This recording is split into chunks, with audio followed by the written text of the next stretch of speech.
Recording in progress. Hey everybody, you're listening to Ben and Nate's Questions That We Ask Massage Therapists on the Internet, and I'm Nate Fay, accompanied by the one and only, my favorite co-host, Mr. Ben Stone. And what makes the show exciting is we ask you, the massage therapist, questions on the Internet. We love to hear what you have to say, and Ben and I get together weekly to discuss everything massage related. This show only happens with Nate and I, but it happens even better when you guys give us your input, answer the questions, and interact with us. That's what makes this show so great. We have a Facebook page called Ben and Nate's Questions. We ask massage therapists on the internet.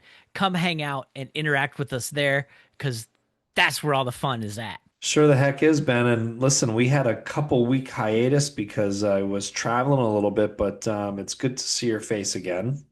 Traveling, we're headed into the holidays a little bit, so I get to use the joke that I like so much, and I'm just going to preface that.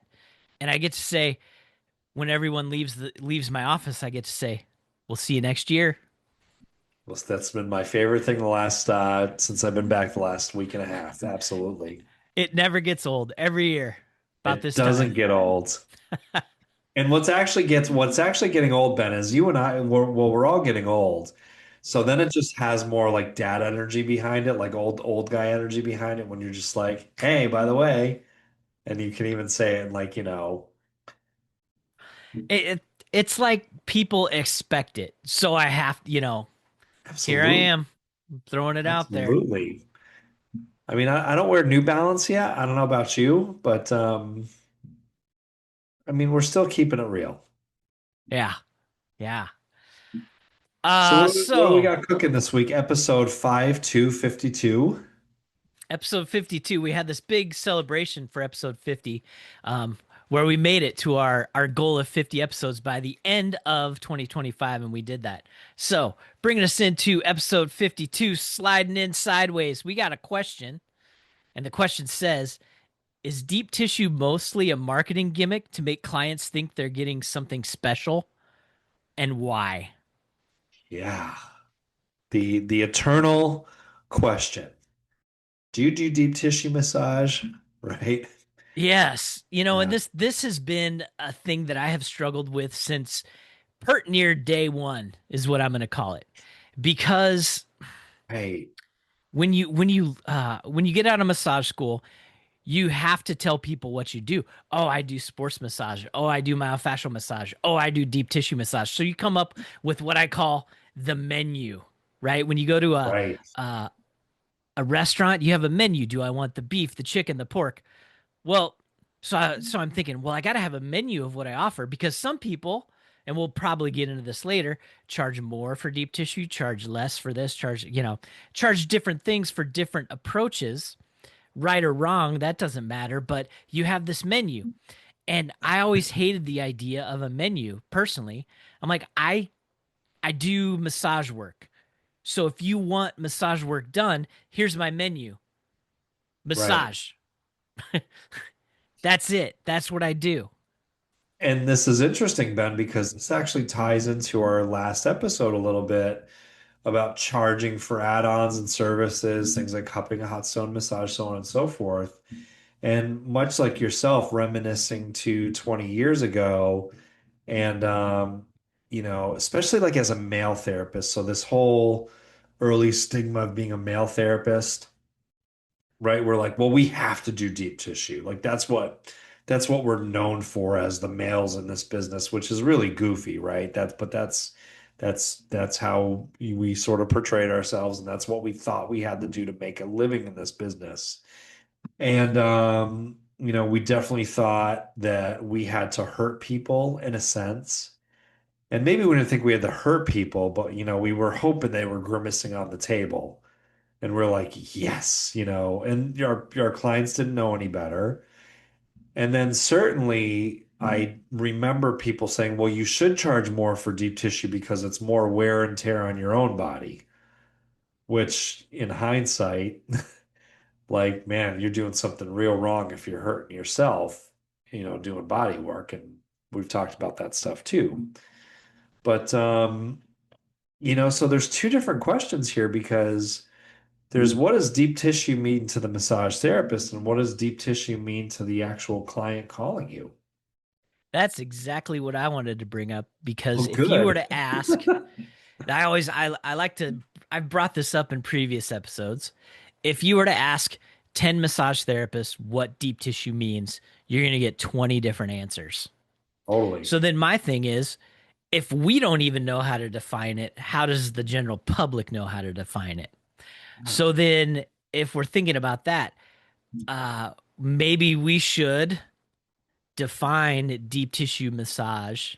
How would you define it, Nate? Well, I mean, I, as a seasoned therapist, embarrassingly, I'm like, I don't know, but I'll tell you the first time it was put in the perspective for me was when I was in my first continuing education class that was maybe in the realm of like more quote unquote advanced massage therapy or manual therapy. And the instructor said, listen, and he started like working on somebody's hand in a kind of a gentle manner. And he's like, I'm moving bones around. That's as deep as you can get, right? So I'm doing deep tissue massage in a sense by doing the subtle, gentle work. And I thought that was kind of, as a younger therapist 14 years ago when I heard that, I'm like, oh man, that's kind of profound, but I didn't really know what that meant. But fast forward, I kind of use that when people say to me, like, because sometimes people say, well, do you consider what you do to deep tissue massage?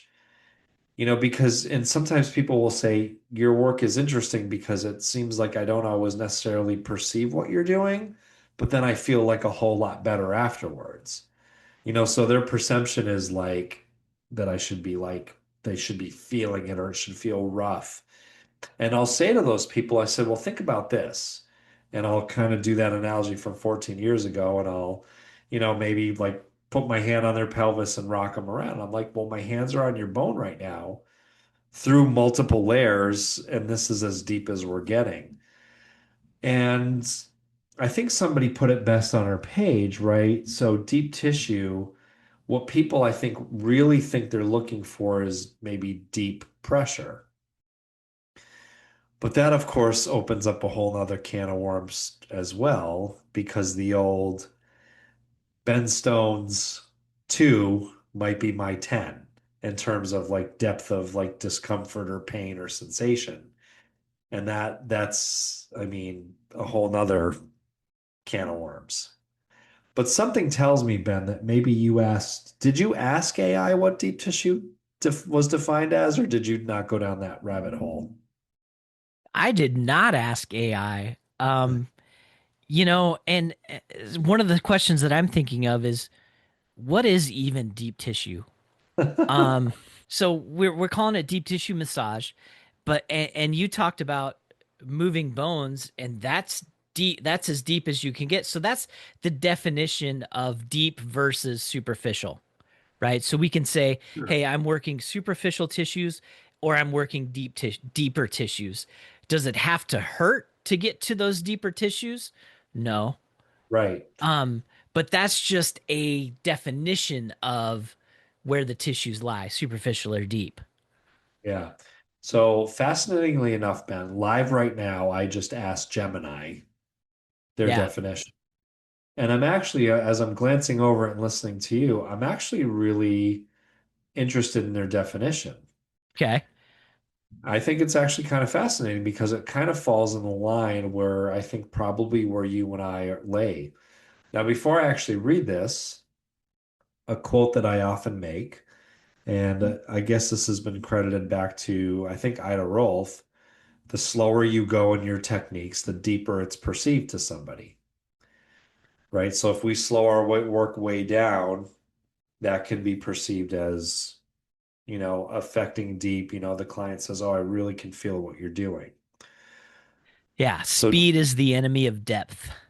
yeah, sure. And that's another one I've heard before as well. And so, simply, Gemini says, deep tissue massage is a massage therapy that focuses on manipulating the deeper layers of muscle and connective tissue.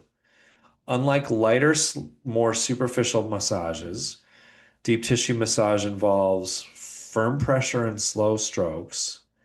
And that's a little bit of a yellow flag with me with the term firm pressure. And I'll get back to that. And yeah, I know you will too. Targeting deep layers. Well, like you and I are saying, if I'm putting my hand on somebody's subtalar joint, right? We're affecting those deeper tissues. Yeah. I don't think this is interesting. Realigning muscle fibers. I don't think we're doing that. Now, however, these are the benefits. Now it lists the benefits, relieving chronic pain. And you and I have always talked about, hey, your best technique and your best match with the client, you could do that. Any modality could do that in the right person's hands. Goes on to say breaking up scar tissue. I don't buy that. Improving circulation, thumbs down, not buying it. And enhancing muscle recovery. I'll buy that one. Sure, can improve somebody's recovery. Now, back to this whole firm pressure. Now, this is interesting that we're doing this podcast, Ben, because I got a phone call that I haven't gotten in 20 years just this week or last week. Okay. And the phone call was now, when you go on my website, it says specifically to click on the practitioner's name you would like to book with and call them. But once in a while, somebody wanting to book with the other massage therapist, they end up calling me. So, and I can usually tell by the language that they use with me. And, so the person called up and says, hey, I'm really looking to book a massage. And nobody ever calls me to say I'm booking a massage. People call me and say my back hurts and, I need you to help me. They have no idea what I'm going to do. To them, they know it's not falling under the traditional definition of massage, just like your work and, most of us. So I called her back and I said, well, are you looking to book an appointment with myself or Tara? Now, her perception of whatever I did, she says, well, I think I should see Tara because I really am only looking for light to medium pressure. Yeah. And I wasn't, as my favorite YouTube channel, Amagansett Press says, I was not going to give her an education that day because, I mean, she just wants to book an appointment. She doesn't need to listen to me ramble on. And I just let it go. I said, perfect. I'll have Tara reach out to you. So again, you know, your light pressure on Ben Stone could be exquisitely painful, you know? And I've had chronic pain clients where, man, I really got to take my time with them. And, you know, so that just doesn't make any sense either. But the public's perception is medium pressure, light pressure, firm pressure. Yeah. So don't you think that is part of what massage therapists have done over the years? They have trained the public to hear the term deep tissue, and therefore they associate deep tissue with deeper pressure. That's what I'm going to use. I don't know. Right. But it's interesting because, you know, I, I don't get massaged as often as I should. But it's interesting when people work on me and they're doing what they know how to do. And I'm in my head, I'm laying on the table thinking, man, like I just don't feel the person working on me the way I would want to be worked on. But you don't want to say that to the person working on you. And I literally will have therapists say, is that too much pressure? Is that too much right now? And in my head, I'm going, I didn't even feel what you're doing. Now, that's not because I want a deep tissue massage or a deep pressure massage. I want to feel the therapy. So it puts me in a place of, I think there's a lot of therapists also think that they're giving deep pressure and they're just not. Yeah. I don't know if this is the right time to pull out this quote or not, but I'm going to do it anyway. I got this from Tom Myers. I don't know. He might have got it from someone else, but I'm going to talk about pressure in terms of sound or volume. So you think about when you crank up the volume, the knob on that boombox, that 80s boombox that you got on your shoulder, when you Heck crank up the yeah. volume, that thing can get loud, but the louder it gets, the more distortion. So if you crank up that sound, it gets really loud, but there's a lot of distortion the louder you go. So that message is really intense, but the message is also getting distorted. So you can think of pressure in terms of that a little bit, like um how loud does your body want to listen to this pressure? And I think that's a good, I put this in terms every once in a while with somebody is like, hey, I want to get this message across where your body can uh listen at a comfortable level. I don't want the message to be distorted. Like sometimes maybe like I'm in the car and I want to listen to something louder, like my favorite song comes on and I turn it up, but if I go too far it starts to sound, crackly because I got the old speakers in back and it just sucks. So fine tuning things where we can still get that therapeutic effect, but sometimes people do prefer a little bit, like they want to feel like something's going on a little bit more. Yeah. I don't know. What are your thoughts on this analogy of sound in terms of massage work? I mean, right. If it was the 1980s, man, the louder the better. Yeah, And no pain, no gain. right, but certainly now, I mean, only because you brought up music and loud. I mean, I remember the first and only time I saw Motorhead a long time ago, and Motorhead was like one of the Guinness Book of World's Records breakers for being the loudest, like the loudest decibels ever. And sure enough, in this indoor outdoor arena, and we were like in the last row before it was like the lawn. And two songs in, I'd been dying to see Motorhead my whole life. I looked at my friend, I said, I can't handle it. Yeah, It was just so devastatingly loud. So devastatingly loud. And even the hardest and heaviest bands that I've seen as I've gotten older, they can mix it where it's at a level where you're enjoying it, you're hearing it. Sean and I went to a wrestling event on Saturday, and the ring announcer was just cupping the microphone and just scream. You couldn't understand a word he was saying. yeah, It was like terrible, man.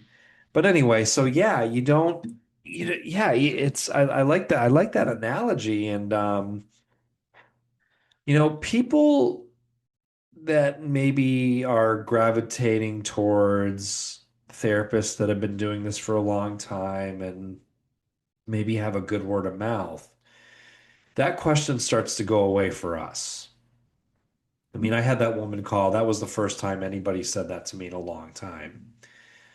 And, sometimes, you and I probably have had clients that maybe try to want to wrap their heads around the type of work that we do because maybe it's different. They're not used to whatever we're doing compared to the traditional work they've gotten or chiropractic or physical therapy work.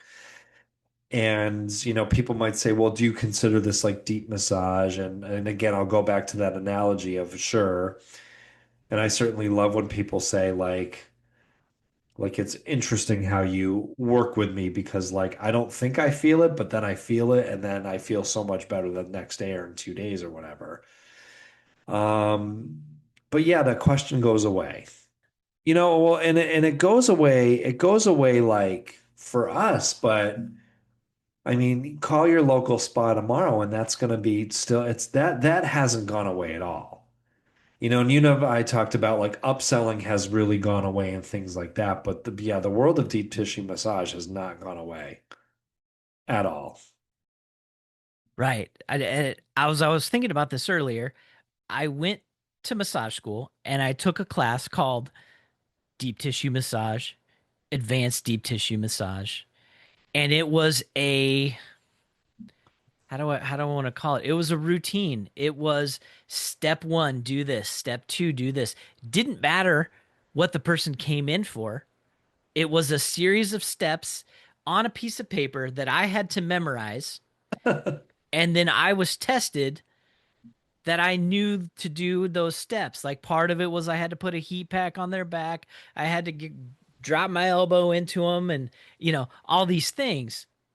And that was for a while until I learned different was deep tissue massage. Now, like you said, there's not really a deep tissue massage. There is, what are we working with? What's the issue? Low back pain, neck pain, whatever the issue is. It's not deep tissue massage or sports massage or whatever you call it. It's what are we And working on? interestingly enough, Ben, it's this was only something I've noticed in the last few years. I've had people call me and said they went and got a deep tissue massage and got hurt, and can I help them? And I'm not trying to play hero here or like make up some sort of like Disney story or whatever, but that's happened consistently enough where I've made note of it. And that's an interesting thing too. And people say, well, why? Because then they want to, and it's actually, I always say to people, hey, I appreciate you still trusting the process of therapy and not giving up on it. You know, not every plumber is the same plumber, like that sort of analogy. So, but people will ask me, well, how is that possible? You know what I mean? And I'll say oftentimes that there's just a lack of fundamental, like real education and drilling your elbow into a source of a problem without considering all the other structures. That's a problem. Yeah, I want to throw in presence also because, Yeah, well, then there's that too. I mean, I had a client tell me today that her chiropractor, who has like chiropractic assistants, which is really the front desk people that they train to do a couple things, yeah. went in and started using the Theragun on this around her SCMs. Ooh, Right. So she said she had 2 days where she was like headache, vomiting, migraines, and I'm like, you're lucky that you didn't have a devastating injury from that. Like, what a weird thing to do. yeah. But people don't know better. And luckily, they still trust, hopefully, still trust a different process. Here's a question I'm thinking about. If we didn't have this term deep tissue massage, what would clients or patients or whoever that are looking for massage, what would they request? I think it's maybe back to that weird, not weird question, but that question I got last week. Light touch, medium pressure, firm pressure. I think people would still use terms like that. Yeah, it's just a weird thing to think about because there are types of massage where you can go and you don't have to have any problems and it feels good to be worked on like that. Like, hey, I don't have any low back pain, I don't have any neck pain, just work on me. Totally, And absolutely. that's legit. But then you have other, low back pain and I don't know. And I'm thinking of this other quote. I'm going to quote Tom Myers again, and he was talking about pain. And let me see if I can get this right. He says, pain is an intense sensation followed by the motor intent to withdraw. And if there is no intense sense, or if there is no motor intent to withdraw, then it's just an intense sensation. And he was kind of talking about this in terms of body work a little bit, but you think it could be applied to you put your hand over a flame and you can hold it there for a while. And at some point, you got to pull your hand away or you're going to get burned. Same thing with massage work. You can handle some intense stuff, but after a while, it just becomes too intense. And there was a reason I wanted to bring that up, but I don't remember what that is right now. But I'm Oh, sure you'll that's bring me okay. to it. Boy, that was a throwback to one of our earlier episodes. What if a client asked you what pain was? How would you define it? True. That was a throwback. Yeah. So then you get into all the feels that are felt during the session, right? People, and I talk people through this, and I've changed my language a little bit over the years, and does it feel tolerable? Does this feel valuable, what we're doing, or something along those lines? And I had a new client today, and he's like, man, he goes, I can feel what you're doing, And he says, it feels good. He goes, it's a good kind of a hurt. He goes, if that makes sense.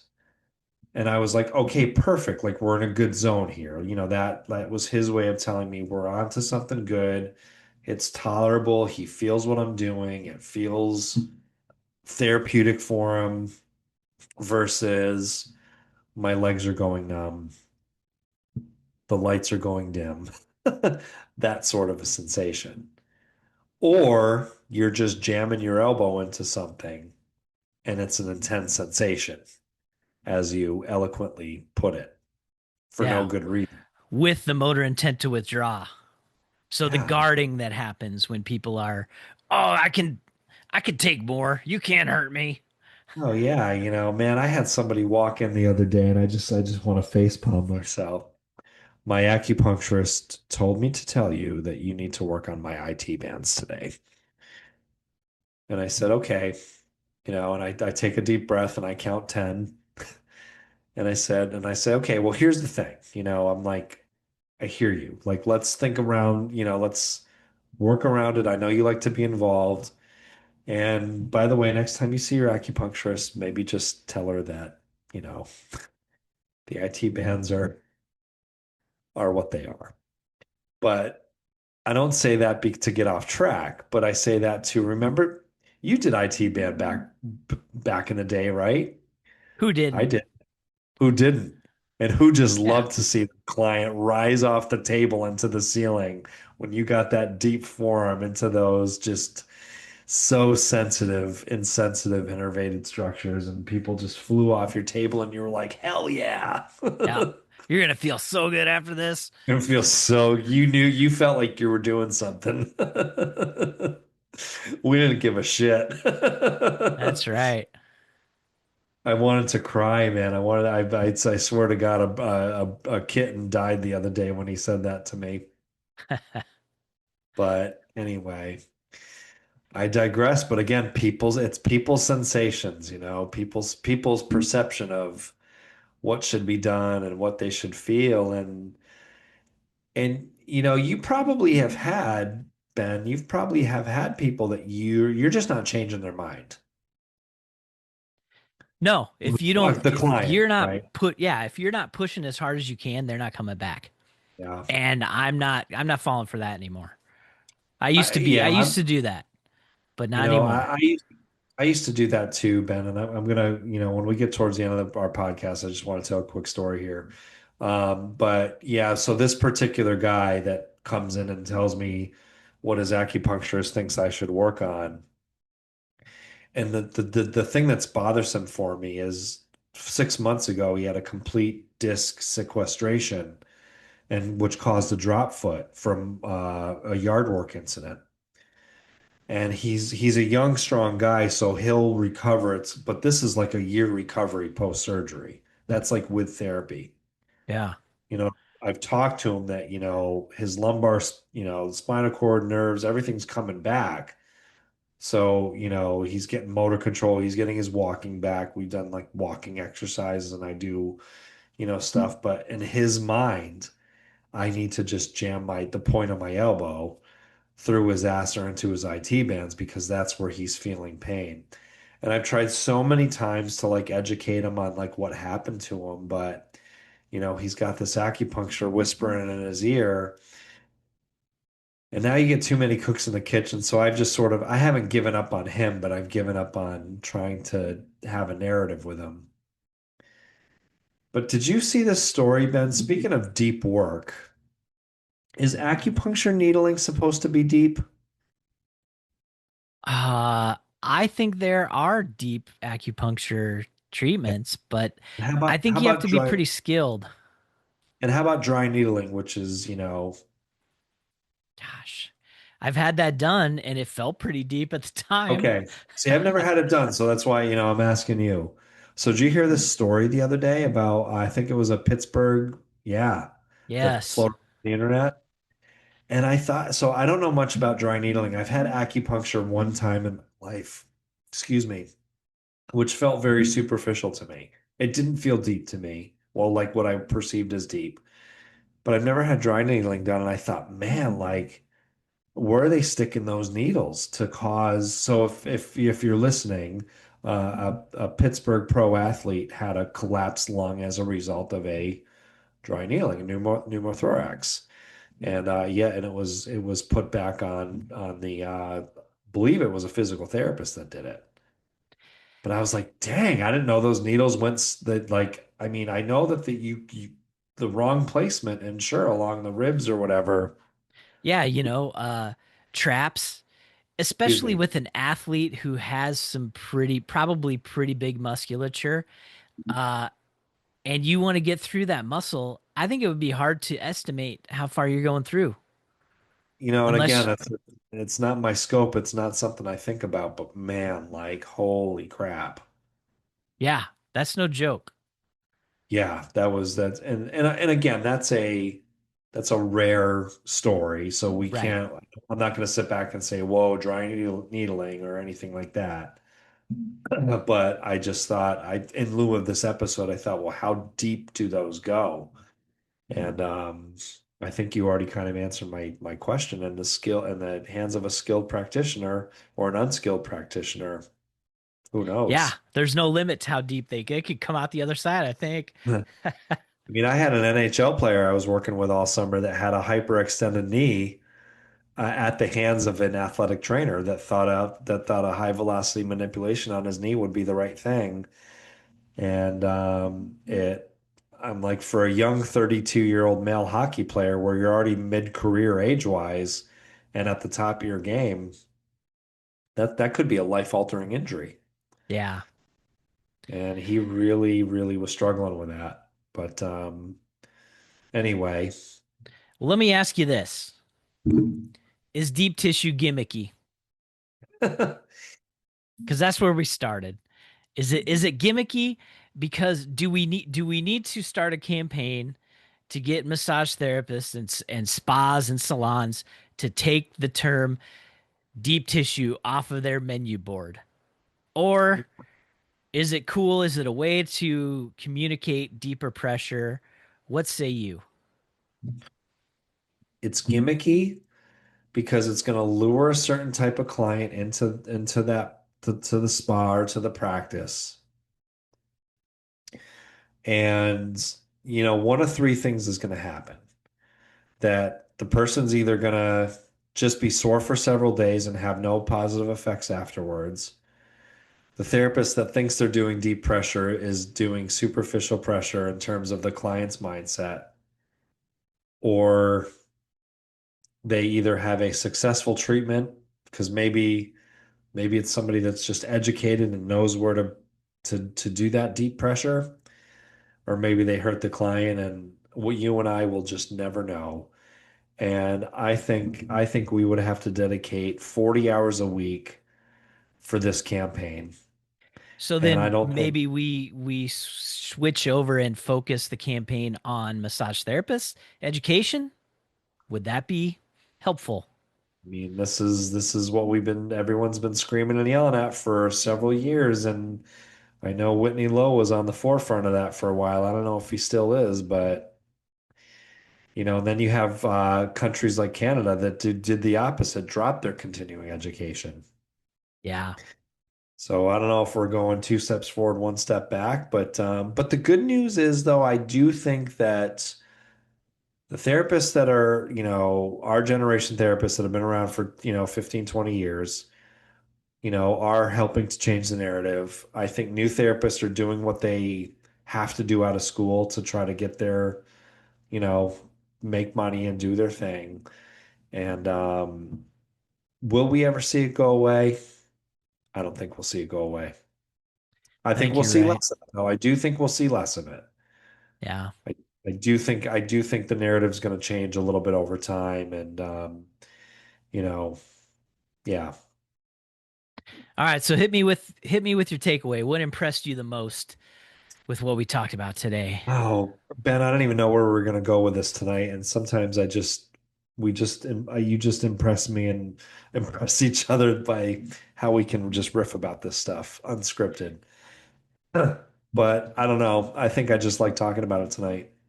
But I just want to say something though, in my closing that, You said something tonight that you talked about, you're just not going to do it anymore. You're just going to refuse that type of client.